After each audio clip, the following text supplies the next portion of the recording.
Hi everyone, আগের ভিডিওটাতে এত ভালোবাসা দেওয়ার জন্য অনেক অনেক ধন্যবাদ। তো আজকের এই ভিডিওটা তোমাদের জন্য যারা অনেকেই আমাকে কোশ্চেন করে থাকো যে দাদা এক্স্যাক্টলি তোমরা কি কাজ করো এয়ারপোর্টের ভিতরে বা নার্সদের এভিয়েশনে কি কাজ। তো এক্স্যাক্টলি কি কাজ তা তো বলতে পারবো না, বাট পাইলট কেবিন ক্রু তারা প্রি ফ্লাইট মেডিকেল টেস্টটা আমাদের কাছ থেকে করতে হয়। তো এই হলো আমাদের ছোট্ট একটা অফিস যেটি কলকাতা এয়ারপোর্টের বেসমেন্টে অবস্থিত। টোটাল আমরা 23 স্টাফ আছি এখানে। তার মধ্যে শিফট ওয়াইজ ডিউটি ওয়াইজ যেমন মর্নিং শিফট থাকে, ইভিনিং শিফট থাকে, নাইট শিফট থাকে, আফটারনুন শিফট থাকে। তো প্রত্যেক শিফটের মাঝখানে আমরা 1 ঘন্টা করে ব্রেক পাই।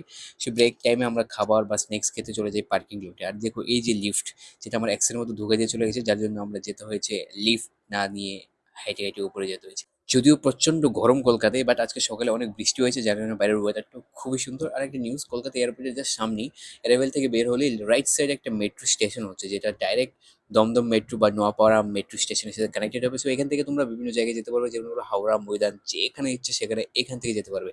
সো এই যে টার্মিনালের সামনেই আছে মেট্রো স্টেশন, আর মেট্রো স্টেশনের পাশেই আছে বাস স্টপ।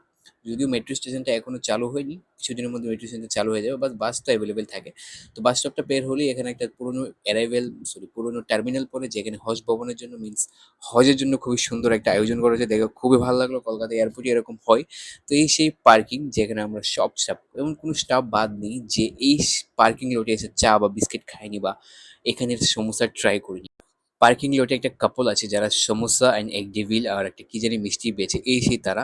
এত টেস্টি সমোসা, তোমরা যারা কলকাতা এয়ারপোর্ট থেকে আমার ব্লগ দেখছো প্লিজ ট্রাই করো, খুবই টেস্টি সমোসা অ্যান্ড এগ ডেভিলগুলো।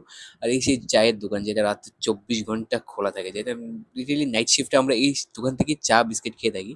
আর এই দেখুন ভাই বিড়ির দোয়া যেরকমভাবে ছাড়ছে কি বলবো। আর এটা এই জায়গাটা, এই ভিডিওটা খুবই সুন্দর লাগলো আমার কাছে।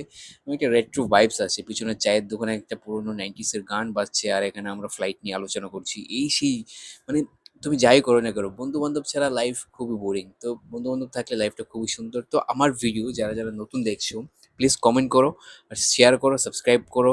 ফেসবুক দেখলে প্লিজ ফলো করো। Bye bye.